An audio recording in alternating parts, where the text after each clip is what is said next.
Anthropic just named 3 Chinese leading AI labs that were apparently stealing data from Anthropic's API. It's called a distillation attack. And the 3 named: DeepSeek, Moonshot, and Minimax. These companies are producing some of the best open source models on the planet, and Anthropic called them out directly.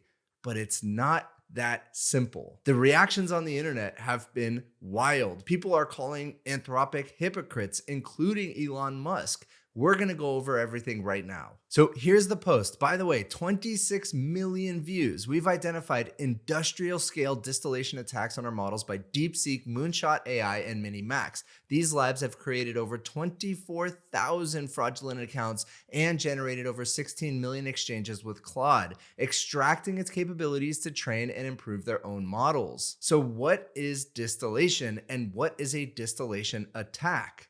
Well, distillation is actually a very common method and totally legitimate method of taking a large model and basically reducing the size to make it smaller and faster. Now, it does lose some of the fidelity, it loses some of the quality, but in exchange, you get a much smaller, faster, more efficient model. And so those smaller models have a lot of great applications, including being able to potentially run them locally, but more often than not for these frontier labs, it is just a faster version of their frontier model. But here's where it gets interesting. Foreign labs that illicitly distill American models can remove safeguards, feeding model capabilities into their own military, intelligence, and surveillance systems. So what Anthropic said, DeepSeek, Kimi, and Minimax have done is create a bunch of fraudulent Anthropic accounts, and it's basically prompted their way into getting a bunch of question answer pairs and chain of thought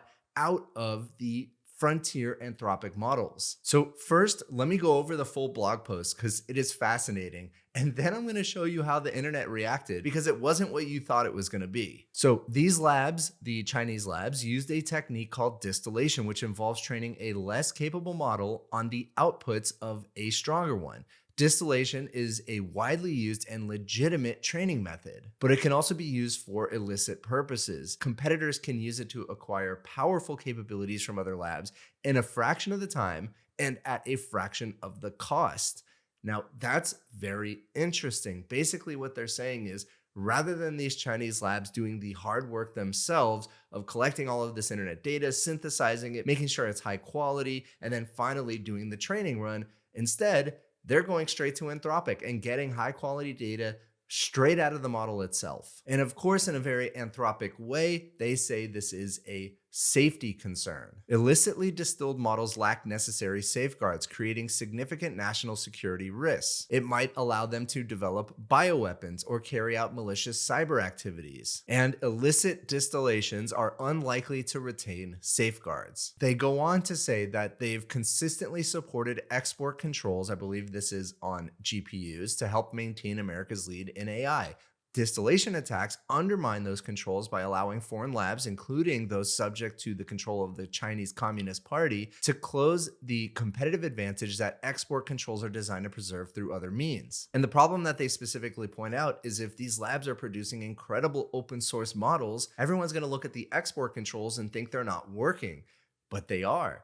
It's just that they found a loophole. So is it actually working? Well, the export control itself is working, but they found another way to get around it. All right, so how did these companies actually do it? Well, they used fraudulent accounts and proxy services to access Claude at scale while evading detection. And the way that they were actually attacking, I'm going to call it attacking, Claude's services is different from what the normal usage patterns look like. That's how they were able to detect it. And here's the wild part. We attributed each campaign to a specific lab with high confidence through IP address correlation, request metadata, infrastructure indicators, and in some cases, corroboration from industry partners who observe the same actors and behaviors on their platform.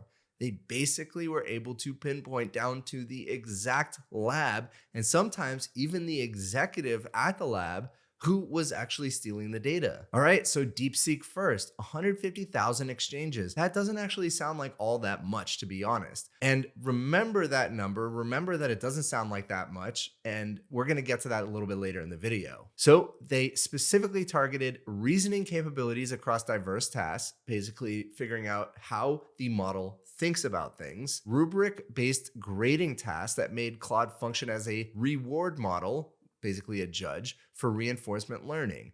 Incredibly powerful, creating censorship-safe alternatives to policy-sensitive inquiries if you were to ask about Tiananmen Square. So they had a bunch of accounts, synchronized these accounts to make it look as legitimate as possible. Coordinated timing suggested load balancing to increase throughput, improve reliability, and avoid detection. Now here is the main part. Listen to this. In one notable technique, their prompts ask Claude to imagine and articulate the internal reasoning behind a completed response and write it out step by step. Basically, they said, generate your chain of thought, because we're going to take that and we're going to use that chain of thought, basically how Claude models think, and use it to train our own models. Then we get to Moonshot. Moonshot had over 3.4 million exchanges. Now that is a lot. They used it to extract agentic reasoning and tool use, which, you know, when you look at some of these open source Chinese models, they are incredibly good at tool use and agentic reasoning. So you might think, oh, that might be why. The Claude family of models is incredibly good at tool calling and agentic use. So if you were to distill from those models, your model would probably be good as well. And that is what we're seeing. Those Chinese models are incredibly good. Now, the American open source models aren't as good, and they probably aren't distilling from Claude models. Probably. Also, coding and analysis, computer use agent development, and computer vision. Moonshot employed hundreds of fraudulent accounts spanning multiple access pathways. Varied account types made it difficult for Anthropic to detect it. That's why they were able to get 3.4 million exchanges. But listen to this. We attributed the campaign through request metadata, which matched the public profiles of senior Moonshot staff. And then the big one, Minimax, 13 million exchanges, agentic coding, tool use, and orchestration. And they actually detected Minimax's attack while they were still training their model. So they were able to really see the full life cycle of what a distillation attack looks like. And since they detected the attack while Minimax was still attacking, Anthropic changed their model. They updated their model, let's say Opus 4.6, and a bunch of Minimax's traffic started pinging the new model for the latest capabilities. So they were very knowledgeable about what they were doing, obviously. And then they go on to talk about how Anthropic will be responding to this with detection, intelligence sharing, access controls, and countermeasures. Great. But the internet thought very differently. And so the community notes absolutely cooked Anthropic. Look at this. Anthropic also trained their models using stolen data. And it's not just the argument of whether publicly available data is data that a model can be trained on. They were actually accused of stealing data or using stolen data as part of their training. So here's a few examples. Anthropic settled a $1.5 billion lawsuit for pirating 7 million books from shadow libraries. Okay.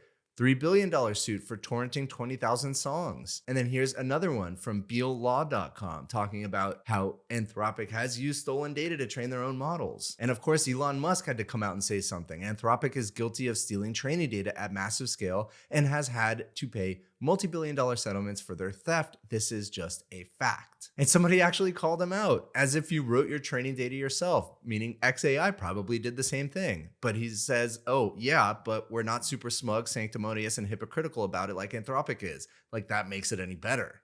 I mean, everybody's doing the same thing. All of these frontier labs are using stolen or copyrighted data. There's no ifs, ands, or buts. It is happening. In fact, look at this. This is from a research paper that came out a while ago. Researchers were able to extract over 95% of the Harry Potter books from a previous Claude model, word for word. So how did they not train on that? Of course they did. And even Theo had something to say about it. He actually accused Anthropic of lying in the report. Look at this. I've spent the entire day analyzing their reporting. It's hard for me to come to any other conclusion that they are lying. The numbers make no sense. They claim DeepSeek did 150,000 messages. T3 Chat, which is his startup, does 160,000 per day. The numbers they share can be accounted for with basic benchmarking internally at those labs. The additional claims border on absurdity. Basically, what he's saying is those numbers, especially the 150,000 from DeepSeek, are extremely small and could literally just be taking their own model and comparing it for benchmark usage against Anthropic. Now, obviously, he doesn't have the inside information about what the actual models were trying to do, especially if DeepSeek was asking the Claude models to explain their chain of thought thoroughly. There's really no benchmark that requires that. And he actually puts his money where his mouth is. If I'm incorrect about this, I invite Anthropic to privately disclose whatever I'm missing off the record. If I'm wrong, I'm happy to correct my reporting. But after they made similar claims about Windsurf, OpenAI, and xAI, it's really hard to take them at their word. He put a video up about this, so go check it out. And for a second, let's just pause and talk about the reality. It wouldn't actually be all that surprising if this was true. Chinese companies are known to be culturally absolutely cutthroat. And as a hyper-capitalist myself, most of the time I don't mind it as long as we stay within the legal limit. There have been so many books published about some of the cutthroat techniques that Chinese companies have used against each other and of course against other companies abroad. And of course we have state-linked industrial espionage, IP theft, ignoring IP protections. These are all things that have been reported about Chinese companies. Now I'll also say American companies have been accused a lot of this as well. So just keep that in mind. But it doesn't just stop there. This actually gets more complex. According to a senior USG official, DeepSeek illegally obtained banned Blackwell chips, that is NVIDIA Blackwell chips that they are not supposed to have. Remember, we mentioned export controls. Well,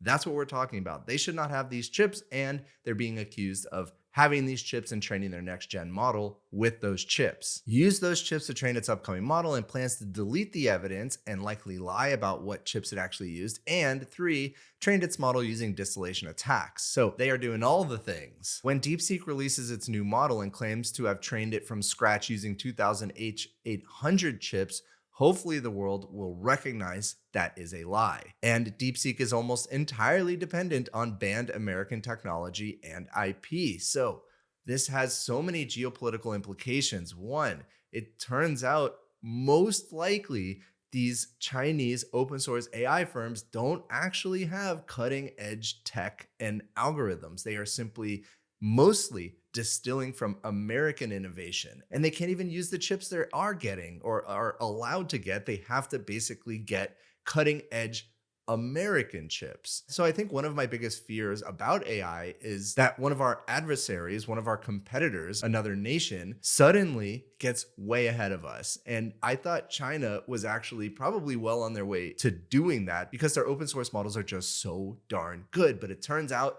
maybe we have a bigger lead than we thought. So there's a lot of questions that are still open here. One, if American AI labs are using stolen data to train their models, what's the difference if China's doing the same thing? Well, it turns out both can be true at the same time. But I think what a lot of people don't like is Anthropic's perceived hypocrisy. They're saying, do what we say, not what we do. If you enjoyed this video, please consider giving a like and subscribe, and I'll see you in the next one.